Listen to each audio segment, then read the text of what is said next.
former FBI Special Agent Stuart Kaplan, and New York City criminal defense attorney Paul Callan. Paul, on the legal quasi-political side, okay, because you know both, are you surprised at that early rush of calls that Adams needed to get out? And why do you believe they've quieted? Well, I'm not surprised because you have a situation where a half a dozen of his top aides have resigned. Now, I can't remember a time politically that I've seen that happen, going back to as far as really as Watergate, when, of course, half the Department of Justice was threatening to resign on Nixon. The first deputy mayor, the second deputy mayor, police commissioners out, fire commissioners out. Now, I mean, maybe this is not entirely related to the criminal investigation. A lot of those people have not been named by the prosecutor in any way, shape, or form. Right.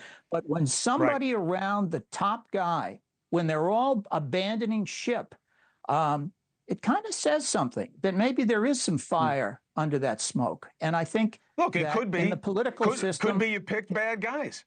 Could be you picked bad guys. Could be that they're scared of what may else be going on and they're worried about their own future. I'm just saying it's so dicey, and there's no need to get it wrong. Just let it play out. Stu, in terms of how it plays out, the good analysis I've seen is, why would this guy be messing with witnesses or messing with evidence if he's not even being charged for anything related to those things? It must have something to do with Adams. Explain. Well, first of all, Chris, if you remember when you had me on after the unsealing of the indictment, I told you that this was the first of several shoes that were going to drop. And there's no doubt, and you can double down on our bet, there's going to be some additional shoes that are going to continue to fall.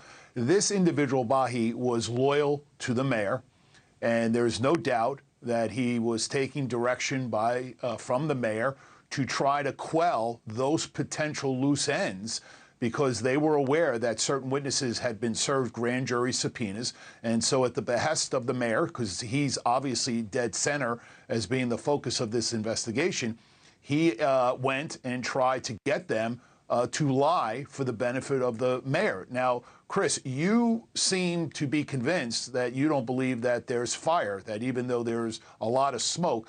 Let me tell you, if you take a look at the 57-page indictment that was unsealed 2 weeks ago, one thing that you cannot dismiss is Mayor Adams, his personal cell phone had a 4-digit passcode. When he knew that the FBI was after him and was going to execute their search warrant, he changed that to a 6-digit code. When they executed the search warrant and retrieved his cell phone, they asked him, "Mayor, can you give us the 6-digit code?" You know what he said? "I can't remember what that 6-digit code was." That's all you need to know with respect to any person that either is believable or not. Now, you can say not. I know that this investigation has been going on since 2021. As I've said to you, the Southern District of New York is at the top of the top as far as the United States Attorney's Office throughout the country. They have him dead to right. And here's what's going to happen. Two choices, Chris, and we'll double down on our bet. Stu, then hold on. Just tell me this and then end it the way you want to. Why would Adams be so vehement that he didn't do this if he was going to have to be looking for a deal at some point? Why would he do that? Because he knows he's making it less likely that Williams gives him one. Damian Williams, the U.S. Attorney. Go ahead. Well, there are two things that are going to happen. He's going to negotiate a plea, and if he doesn't negotiate a plea within the next 2 weeks, I will double down. There will be a superseding indictment for money laundering counts with respect to him evading those proceeds that were paid to him by straw donors. That's definitely going to happen, as well as an obstruction of justice charge is going to be part of that superseding indictment. What I will anticipate is that Mayor Adams' lawyers are negotiating a potential plea.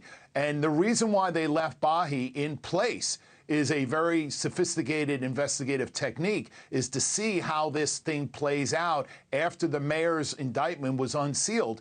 And they have left other people in play that are being very helpful to the United States Attorney's Office. So I will say the mayor will not live out his, meaning he will not, I believe, be able to run again for mayor. And I will see a plea negotiated and that's the way this case is going to end. Hey, thanks for watching. Go to joinnn.com to find NewsNation on your screen. And don't forget, click the red subscribe button below to get more of NewsNation's fact-driven, unbiased coverage.